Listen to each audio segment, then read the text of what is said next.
Good morning friends. Today మనం నిన్నటి వరకు విటమిన్స్ యొక్క ఇంట్రడక్షన్ తెలుసుకున్నాము. ఈరోజు క్లాసిఫికేషన్ ఆఫ్ విటమిన్స్ని తెలుసుకుందాం.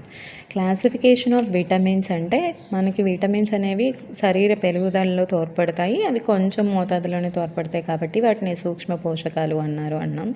అయితే ఈ విటమిన్స్ రెండు రకాలుగా డివైడ్ చేశారు. ఒకటి ఫ్యాట్ సాల్యుబుల్ విటమిన్స్, రెండోది ఏమొచ్చు వాటర్ సాల్యుబుల్ విటమిన్స్ అనమాట. ఈ ఫ్యాట్ సాల్యుబుల్ విటమిన్స్ అంటే అర్థం ఏంటంటే మనం ఏవైతే తీసుకుంటామో ఫుడ్ అందులో ఏవైతే విటమిన్స్ ఉన్నాయో కొన్ని ఫ్యాట్లో సాల్యుబుల్ అవి బాడీలోనికి శోషించబడతాయి. అలాంటి విటమిన్స్నే మనం ఫ్యాట్ సాల్యుబుల్ విటమిన్స్ అంటారు. వాటికి ఎగ్జాంపుల్ ఏంటంటే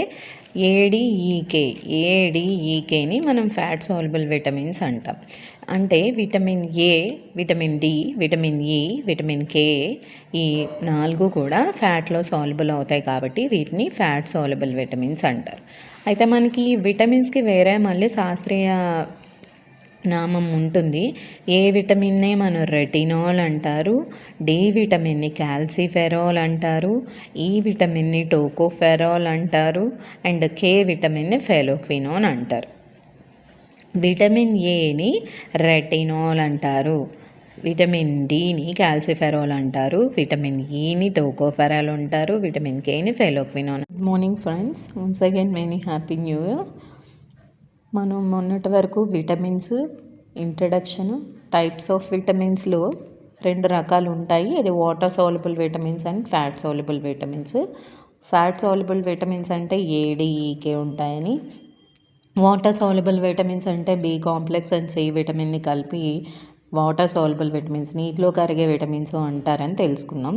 ఇప్పుడు నీటిలో కరిగే విటమిన్స్ యొక్క విధానం ఏంటి, వాటిని ఏమంటారు, అవి ఏ ఫుడ్లో ఉంటుంది, వాటి యొక్క ఫంక్షన్ ఏంటి, వాటి లోపం వలన మనకి కలిగే వ్యాధులు ఏంటి అన్నది తెలుసుకుందాం. ఫస్ట్ మనం విటమిన్స్ గురించి చదివేటప్పుడు 4 టాపిక్స్ అనేవి కంపల్సరీగా తెలుసుకోవాలన్నమాట. ఆ విటమిన్ యొక్క సింబల్, నెక్స్ట్ దాని యొక్క శాస్త్రీయ నామం ఏంటి, అది లభించే పదార్థాలు ఏంటి, అది చేసే ఫంక్షన్ ఏంటి, ఒకవేళ ఆ విటమిన్ మనం తక్కువగా తీసుకున్నట్లయితే దాని లోపం వల్ల కలిగే వ్యాధులు ఏంటన్నది తెలుసుకోవాలి. అయితే మనం ఆల్రెడీ నీటిలో కరిగే విటమిన్లు అన్నాం. ఎందుకని, ఈ విటమిన్స్ని మనం తీసుకునేటప్పుడు అవి మన శరీరంలో ఏమవుతాయి, శోషించబడిన తర్వాత యూరినరీ ట్రాక్ట్ ద్వారా, యూరిన్ ద్వారా బయటికి వెళ్ళిపోతాయి. అంటే ఇవి మన బాడీలో స్టేబుల్గా ఉండవు కాబట్టి, సింథసిస్ అవ్వలేవు కాబట్టి ఇలాంటి వాటిని